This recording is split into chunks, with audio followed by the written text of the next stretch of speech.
Бүгін бізде бірінші курс студенттері қонақта болатын болады, себебі маған келетін жиі сұрақтар жалпы бірінші курс медицинада қандай болады? Сіздерді бірінші курста не күтеді? Немесе грантқа қалай түсуге болады? Немесе гранттан ұшып кетіп жатқан студенттер бар, бірінші курста. Неге олар гранттан ұшып кетті? Немесе қалай гранттан ұшпауға болады деген сияқты. Және силабус деген дүниелердің не екендігін бүгін сіздермен танысатын боламыз. Бізбен бірге болыңыздар, әрі қарай көруді жалғастырайық. Бүгін бізде қонақта Еркін Ержігіт және Мұхаммед Нұржігіт қонақта. Бұл кісілер бізде қазір бірінші курс студенттері. Ол кісілер жалпы қалай медициналық университетке түсті және өзінің қалауы ма, бұл соны білетін боламыз. Және қазіргі таңда ол кісілер грантта ма, әлде гранттан ұшып кетті ма деген сұрақтарға да жауап алатын боламыз. Бізбен бірге болыңыздар, әрі қарай көруді жалғастырайық. Кеттік. Нұржігіт мырза, жалпы сіз осы медициналық университетке өзіңіздің қалауыңызбен түстіңіз бе, әлде ата-анаңыз немесе басқа да адамдардың ықпалы болды ма? Жалпы апам және мамам осы медициналық университетке түсуді қолдады. Негізі солай болды. Ал өзімнің жалпы қалауым болды. Айлық бойынша, статус бойынша сондай. Қазір енді бірінші курс студенттің бірінші семестрін бітірдіңіз, иә? Жалпы қалай медицинада сіздікі ма жалпы медицина? Жалғастырасыз ба оқуыңызды, әлде шығып кету немесе басқа салаға ауысу деген сынды ойлар келді ма? Жоқ. Жалғастырамыз ғой әрине. Да. Жақсы. Ержігіт мырза, сізден сұрайтын болсақ, өзіңіздің қалауыңыз ба, әлде басқа адамдардың ықпалы болды ма бұл жерде? Всем здравствуйте. По идее, мында уже екі мнение кетеді. Біріншісі бұл, мен медицина мүлде қалаған жоқпын. Себебі мен дизайнер одежда болғым келді. 11-ші сыныпқа келгенде ойландым, может ент тапсырмай қояйын ба, может за границу оқуға кететін болармын деп. Бірақ көп ойландым да, содан кейін нақты шешім келдім, медицинаға барайын деп. Сосын медицинаны таңдадым. Бірақ тағы да бір ой пайда болды. Мен медицинаны оқып жатырып, қосымша дизайн одежданы таңдап, бірге алып жүрем. Сосын егер дизайн бойынша қалай айтсам болады, жақсы дамып кетсем, университет тастап кетемін деген ойлар да болды. Бірақ қазір жоқ. Өкінбеймін онда түскеніме. Өкінбейсіз, иә? Өте тамаша, бұл кісілер көріп отқанымыздай барынша өзінің таңдауымен түскен. Негізі медициналық университет ол адамның өзінің қалауымен түскен жақсы, себебі оқудың қиындылығы бар деген сияқты, иә? Кеттік. Енді қараңыздар, сіздер түстіңіздер алғашқы кезде. Жалпы бір мағлұматтар біліп келдіңіз ба? Не істеу керек, қалай болады, сабақтар қалай болады деген сияқты. Қандай процесс болды жалпы алғашқы оқу жылы 1 сентябрь, бұл жерде уже мектеп емес, университет деген сияқты, оның да өзіндік ережелері бар, силабус деген дүниелер бар деген сияқты. Жалпы сол жағынан хабардар болдыңыздар ма, әлде қалай болды? Хабарда дегенде қатты хабарда болған жоқпын, себебі 11-ші сыныпта мен 125 хай скулында оқыдым. Оқып жатырған бізде түлектермен кездесу болды. Сол түлектермен кездесуде Марат Оспанов атындағы МУА-ға түскен оқушылар болды, тоже 120 хай скулды бітірген. Олар келді де бізге, так скажем, направление беріп кетті. Айтты, что қиын медицина, лучше ауысып кетіңдер деп, басқа физматқа, геоматқа ауысып кетсін деп. Сол қиындықтар туралы айтты. Енді мында келгенім 5 сентябрь сабақ басталды. Ең бірінші сабақ анатомия болды. Сосын мен бардым, ойладым, сабақ түсіндіретін болар деп, бізге мектептегідей түсіндіреді, сабақ сұрамайтын болар, түсіндіреді, үйге жібереді. Потом келесі сабақта келіп, сабақ сұрайтын болар деп.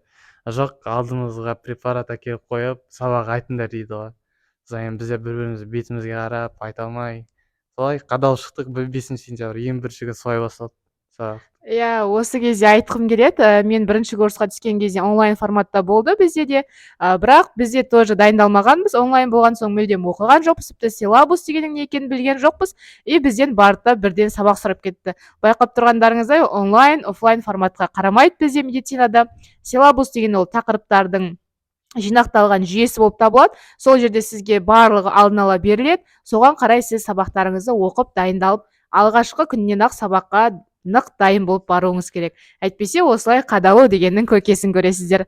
Енді Нұржігіт мырзадан сұрайтсақ, қалай болды жалпы алғашқы оқу жылы, алғашқы студенттермен кездесу деген сияқты?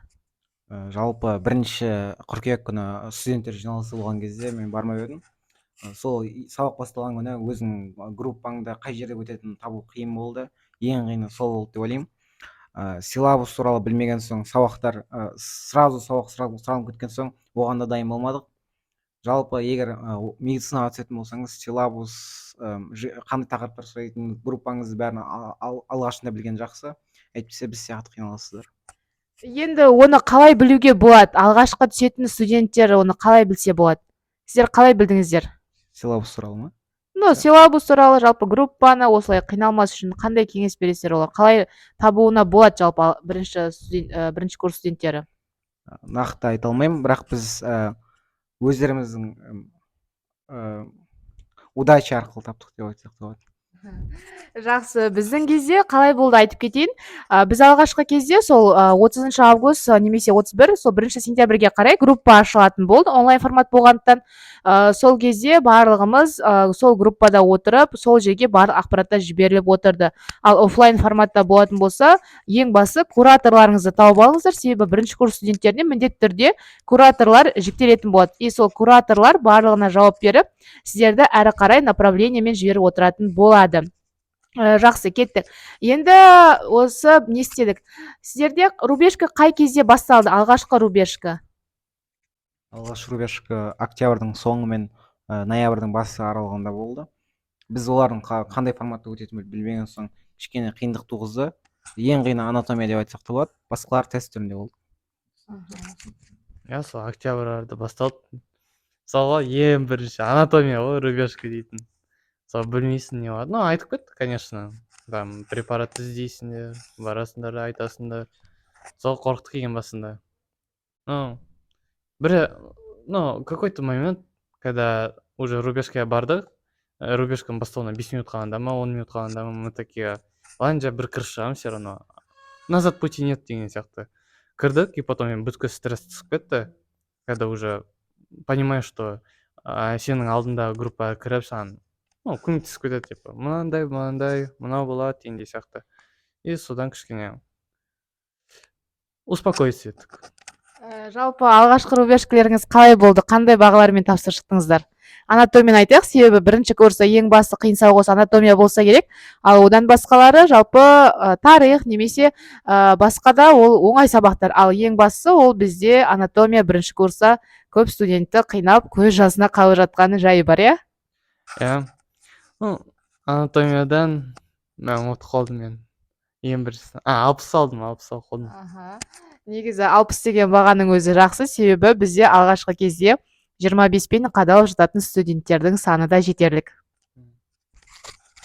Анатомия рубежкасынан алғашында мен 80 алдым. Молодцы, жарайсыз.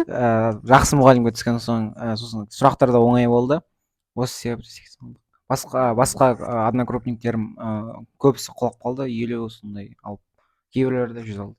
Сонда бұл жерде маңыздысы адамның дайындығы ма, әлде қандай адамға қандай түсетін мұғалімге байланысты ма?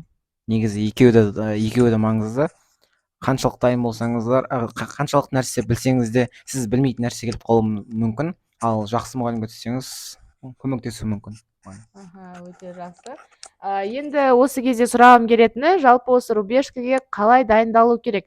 Сіз осы бір семестр оқыдық, сол кезде 2 рубежка бір сессия тапсырдыңыздар, Сіз осы аралықта бір жүйе қалыптастырдыңыз ба? Осылай дайындалған тиімдірек, осылай дайындалу керек екен ғой деген сияқты. Мен мына жерде ошибка жібердім деген сияқты ойлар түйдіңіз ба? Әлде ондай әлі болған жоқ па? Қатты болған жоқ, конечно. Лучше дайындалу керек, прям. От рубежкаға қалғанда 1 жұма, наверное, надо. 1 аптада үлгеруге болады.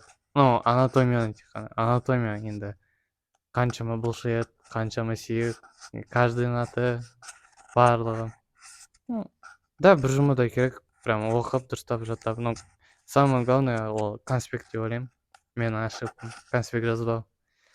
Просто кітапты ақтара бересің, там ну мысалы бір тақырыпты алайық, ол тақырыпта дейтін керекті заттарды тиіп жазып аласың и келесіде дайындағанда просто конспектіңді аша қоясың, стикер жаздырып, мысалы мына жерде мындай тақырып, мынасында мындай тақырып деп, чтобы оңай болу үшін.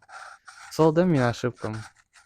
Сіз лекциялар жазбайтын болдыңыз, иә? Не, Конспект жазбадыңыз. лекция жазамын. Конспект жазбайсыз, да? Конспект. Ал сізде? Жалпы көптеген сұрақтар лекциядан келеді, әсіресе анатомиядан. Сол лекция барған жазған маңызды, ал конспект бойынша мен ешқандай пәннен конспект жасамадым. Жақсы, өте тамаша. Енді осы рубежка қиын деп жатамыз. Қандай стресстер болды сіздерде? Осы стрессіңізді немен жеңдіңіз? Немесе осы стресстер кезінде неге осы универге түстім деген сияқты ойлар келді ма? Және осы стресспен қалай күрестіңіздер? Енді білем, мен себебі рубежка кезінде әрбір студенттің бойында стресс болып, тіпті қаншама студенттер оқудан шығып кетіп жатыр. Да, стресс болады, конечно, но мен қатты уайымдаған жоқпын шынында. Но когда вот рубежканың алдында кірерде, 1 сағат бұрын, 1 күн қалғанда, ладно, стресс болды, но бірақ менде андай сезім болды. Ең басында стресспен келгенде, потом өзіме өзім успокоиться еттім. Оно само так пришло. Сол, там стресс, не айтатынын білмедім. Стрессті қалай жеңгеніңіз, қалай күрестіңіз жалпы осы стресстеріңізбен? Білмеймін, стресс менде шындығын айтайын. Болмады, көп болған жоқ, иә? Болған жоқ, болды, бірақ өзіме уже кетіп қалды. Успокоиться етіп қалдым өзіме, потому что уже артқа кете алмаймын. Все вернуть, невозможно обратно. Просто бір кіріс шығамын, не білем, соны айтып беремін дедім де, кірдім. Солай өзім настроить еттім. Настрой ғой главное. Жақсы тапсырып шығамын дегенде сияқты. Это самое главное. Хорошо. Нұржігіт мырза, не айтасыз бұл жерде? Стрессті жеңуге тырыспадым. Тек оптимизмге ғана бет бұрдық. Жақсы баға аламыз деген сеніп бардық. Көмектесті деп ойлаймын. Стресс. Иә, көріп отқандарыңызда ең бастысы сенім екендігін анық. Дегенмен де дайындық ол міндетті түрде, себебі сіз қандай адамға түсесіз, сізге қандай сұрақ түсетіні ол әрине белгісіз. Сондықтан да анатомияға келген кезде оның бетін жаба салу қиын, оңай емес. Сондықтан да бастапқы кезде рубежкаге дейін күнделікті сабақтарды жақсы жүйелі оқитын болсаңыз, рубежканы тапсыру да сізге қиын болмайды. Енді рубежка ғой, жақсы. Сессияға келейікші. Ең бастысы ол сессия. Сессиядан себебі әркім оңай тапсыра алмайды. Ол кезде біз жаңағыдай стипендиядан құлап қаламыз, иә? Жалпы сіздер грантта болдыңыздар, иә, екеуіңізде? Енді қазір грантта қалдыңыз ба деген сұраққа жауап берейікші. Иә, стипендия әлі сақталып. Қандай гранттасыз? Госгрант. Госгрантта, да? Ал Ержігіт мырза? Әкім грантында. Мен бірақ белгісіз стипендиядан қалдым ба қалған. Мен әкім грантындамын. Әкім грантында оқимын. Мен стипендияда қалдым, қалған жоқпын, әлі белгісіз, себебі менде басқа жүйе. Главное, мысалы мен анатомиядан қалып қалдым. Рейтинг дейтін 70-тен, рейтинг емес, итоговыйды 70-тен жабу керек болды. Средний балл. Мен дейтін маған қанша бір 8% жетпей қалды. Сол қалып қалдым. Қиын болды, потому что сол бағана Нұржігіт айтқандай мұғалім, наверное. Мұғалімге байланысты емес қой. Главное, оқу керек, оқуға ынта болу керек. Оқу аз болды дейсіз ғой, иә? Оқу аз болды. Потому что шындығын айтайын, мен ентіні тапсырып болғаннан кейін вообще қатты демалып кетсем деп айтсам болады. Уже бүткіл тяжесть кетіп қалғандай сияқты, түсіп кеткендей сияқты, мүлдем жойылып кеткен сияқты болды. Соның кесірінен көп демалып кеттім, соның кесірінен деп ойлаймын, соның кесірі деп көп айтып кеттім. Жақсы, енді әрине стипендияңызды қайтаруға тілектеспіз. Ең бастысы қалай қайтаруға болатынын ол білсеңіз керек, иә?